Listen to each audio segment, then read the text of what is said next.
ভারতের প্রধানমন্ত্রী নরেন্দ্র মোদীর দেয়া ভাষণকে উস্কানিমূলক ও উত্তেজনাপূর্ণ উল্লেখ করে তা প্রত্যাখ্যান করেছে পাকিস্তান। মঙ্গলবার দেশটির পররাষ্ট্র মন্ত্রণালয়ের এক বিবৃতিতে একথা জানানো হয়। এতে বলা হয়, মোদীর মন্তব্য ভুল তথ্য, রাজনৈতিকভাবে সুযোগ সন্ধানী ও আন্তর্জাতিক আইনের প্রতি নির্লজ্জ অবজ্ঞা। পাকিস্তান মনে করে মোদীর বক্তব্য আগ্রাসনকে ন্যায্যতা দেওয়ার জন্য বিভ্রান্তিকর গল্প তৈরি করার প্রবণতাকেও প্রতিফলিত করে। পাকিস্তানের পররাষ্ট্র মন্ত্রণালয় জানায়, সাম্প্রতিক যুদ্ধবিরতি সমঝোতার প্রতি প্রতিশ্রুতিবদ্ধ ইসলামাবাদ। উত্তেজনা কমানোর পাশাপাশি আঞ্চলিক স্থিতিশীলতার জন্য প্রয়োজনীয় পদক্ষেপ গ্রহণ করছে পাকিস্তান সরকার। তবে মোদীর বক্তব্যকে আঞ্চলিক শান্তি ও স্থিতিশীলতার জন্য হুমকি হিসেবে বিবেচনা করছে ইসলামাবাদ। এদিকে মঙ্গলবার সকালে পাঞ্জাবের আদমপুর বিমান ঘাঁটিতে দেয়া ভাষণে পেহেলগাম হামলার পুনরাবৃত্তি হলে পাল্টা জবাব দেওয়ার হুঁশিয়ারি দিয়েছেন ভারতের প্রধানমন্ত্রী নরেন্দ্র মোদী। মোদী বলেন, আমাদের উদ্দেশ্য স্পষ্ট, যদি আরেকটি হামলা হয় তবে কঠোর জবাব দেবে ভারত। দেশটির সশস্ত্র বাহিনীকে তাদের অবদানের জন্য ধন্যবাদ জানিয়ে মোদী বলেন, সন্ত্রাসীরা আমাদের সাহস দেখিয়েছিল, কিন্তু আপনারা তাদের সরাসরি আঘাত করেছেন। আপনারা তাদের ঘাঁটি নিশ্চিহ্ন করে 100 সন্ত্রাসীকে হত্যা করেছেন। তারা বুঝতে পেরেছে, যদি আমাদের উপর হামলার চেষ্টা করে তবে এর পরিণতি হবে তাদের ধ্বংস।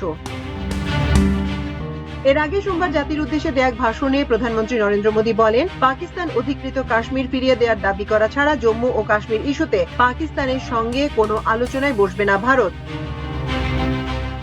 এদিকে ভারতের প্রধানমন্ত্রীর তীব্র সমালোচনা করেছেন পাকিস্তানের প্রতিরক্ষা মন্ত্রী খাজা আসিফ। তিনি বলেন, ভারতের পার্লামেন্টের ভেতরে এবং বাইরে ব্যাপক চাপের মুখে রয়েছে মোদী।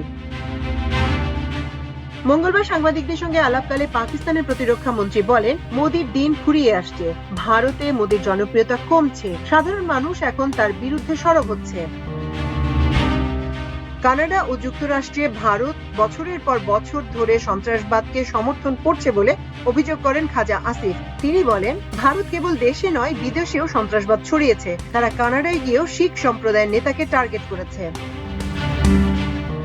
ভারতের রাজনীতিতে মোদীর কোনো নিয়ন্ত্রণ নেই জানিয়ে তিনি বলেন, মোদী পরিস্থিতি নিয়ন্ত্রণে ব্যর্থ হয়েছেন। এ কারণে পরিস্থিতি তার ধরাছোঁয়ার বাইরে চলে গেছে। খাজা আসিফ ভারতের সঙ্গে যে কোনো সম্ভাব্য সংলাপের আগে পাকিস্তানের অবস্থান তুলে ধরে বলেন, ভারতের সঙ্গে আলোচনার টেবিলে এজেন্ডায় থাকবে সন্ত্রাসবাদ, কাশ্মীর এবং পানি চুক্তি। সন্ত্রাসবাদ দমনে পাকিস্তানের অবস্থান পুনর্ব্যক্ত করে আসিফ বলেন, পাকিস্তান 25 বছর ধরে সন্ত্রাসবাদের শিকার, তারপরও আমাদের অন্যায়ভাবে দোষারোপ করা হচ্ছে। তিনি বলেন, বিশ্বকে এখনই সিদ্ধান্ত নিতে হবে। সন্ত্রাসবাদের বিরুদ্ধে বিশ্বব্যাপী যুদ্ধে পাকিস্তান সবচেয়ে ক্ষতিগ্রস্ত হয়েছে। সন্ত্রাসবাদ নির্মূলে পাকিস্তানের প্রচেষ্টা ও ত্যাগ বিশ্বের স্বীকার করা উচিত। ভারত ও পাকিস্তানের মধ্যে কয়েকদিনের সামরিক উত্তেজনার প্রসঙ্গ টেনে খাজা আসিফ দাবি করেন, এই সংকটে পাকিস্তান কূটনৈতিক, সামরিক ও মনস্তাত্ত্বিক সব দিক থেকেই সাফল্য পেয়েছে। মাল্টিমিডিয়া ডেস্ক, আমার দেশ।